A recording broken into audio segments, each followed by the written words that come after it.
നമസ്കാരം. മലയാളി വാർത്തയിലേക്ക് സ്വാഗതം. സിനിമാ മേഖലയിലെ ലൈംഗികാരോപണ വിവാദങ്ങളിൽ പ്രതികരണവുമായി മന്ത്രി പി രാജീവ്.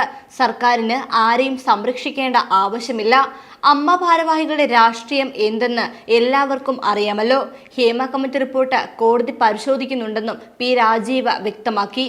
പുറത്തുവരുന്ന വെളിപ്പെടുത്തലുകൾ നിയമപരമായി പരിശോധിച്ച് ഉചിതമായ തീരുമാനമെടുക്കുമെന്നും പി രാജീവ് പറഞ്ഞു. ലൈംഗികാരോപണങ്ങൾ ഉയർന്നതിനു പിന്നാലെ നടൻ സിദ്ദിഖ് അമ്മ ജനറൽ സെക്രട്ടറി സ്ഥാനവും രഞ്ജിത്ത് സംസ്ഥാന ചലച്ചിത്ര അക്കാദമി സ്ഥാനവും രാജിവെച്ചിരുന്നു. നടി രേവതി സമ്പത്താണ് സിദ്ദിഖിനെതിരെ ആരോപണവുമായി രംഗത്തെത്തിയത്. അമ്മ ജനറൽ സെക്രട്ടറി സ്ഥാനത്ത് നിന്ന് താൻ രാജിവെക്കുന്നതിനായി ഇന്ന് രാവിലെയാണ് സിദ്ദിഖ് അറിയിച്ചത്. ജനറൽ സെക്രട്ടറി സ്ഥാനത്ത് നിന്നും സ്വമേധയാ രാജിവെക്കുകയാണെന്നാണ് സിദ്ദിഖ് അറിയിച്ചത്. രാജിക്കത്ത് അമ്മ പ്രസിഡന്റ് മോഹൻലാലിന് കൈമാറി. എനിക്കെതിരെ വന്നുകൊണ്ടിരിക്കുന്ന ആരോപണങ്ങൾ താങ്കളുടെ ശ്രദ്ധയിൽപ്പെട്ടിരിക്കുമല്ലോ. ഈ സാഹചര്യത്തിൽ അമ്മയുടെ ജനറൽ സെക്രട്ടറി സ്ഥാനത്ത് നിന്നും ഞാൻ സ്വമേധയാ രാജിവെക്കുന്നു എന്ന് താങ്കളെ അറിയിച്ചുകൊള്ളട്ടെ എന്നാണ് രാജിക്കത്തിലെ പരാമർശം. +2 പഠിക്കുന്ന സമയത്താണ് സിദ്ദിഖ് തന്നോട് മോശമായി പെരുമാറിയതെന്നും 2019 തന്നെ ഈ കാര്യം പൊതുസമൂഹത്തിൽ തുറന്നു പറഞ്ഞിട്ടുണ്ടെന്നും നടി രേവതി സമ്പത്ത് മാധ്യമങ്ങളോട് പറഞ്ഞിരുന്നു.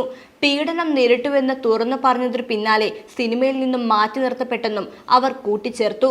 സിദ്ദിഖ് ഇപ്പോൾ പറയുന്നതെല്ലാം കള്ളമാണെന്നും താൻ അടക്കമുള്ള എല്ലാ അതിജീവിതമാരോടും ചെയ്തിരിക്കുന്നത് ബലാത്സംഗമാണെന്നും അവർ പറഞ്ഞു. സ്വയം കണ്ണാടി നോക്കിയാൽ അദ്ദേഹത്തിന് ക്രിമിനലുകളെ കാണാമെന്നും രേവതി പറഞ്ഞു. റൂമിലേക്ക് വിളിച്ചു വരുത്തിയ ശേഷം കയ്യിലും വളകളിലും തൊട്ട് പിന്നീട് കഴുത്തിലും മുടിയിലും തലോടിയെന്നും മിത്ര പറഞ്ഞു. അന്ന് കടന്നുപോയ മാനസികാവസ്ഥയെക്കുറിച്ച് ആർക്കും മനസ്സിലാക്കില്ല. ഡോക്യുമെന്ററി സംവിധായകൻ ജോഷി ജോസഫിനോടാണ് പരാതി പറഞ്ഞത്. പാലേരി മാണിക്യം സിനിമയിലും മറ്റ് മലയാള സിനിമകളിലും പിന്നീട് അവസരം കിട്ടിയില്ല. മോശം പെരുമാറ്റം എതിർത്തത് കൊണ്ട് മാത്രമാണ് അവസരം നിഷേധിച്ചത്. തിരിച്ച് നാട്ടിലേക്ക് പോകാനുള്ള പണം പോലും തന്നില്ല. പിറ്റേന്ന് ഒറ്റയ്ക്കാണ് നാട്ടിലേക്ക് മടങ്ങേണ്ടി വന്നതെന്നും മിത്ര പറഞ്ഞു.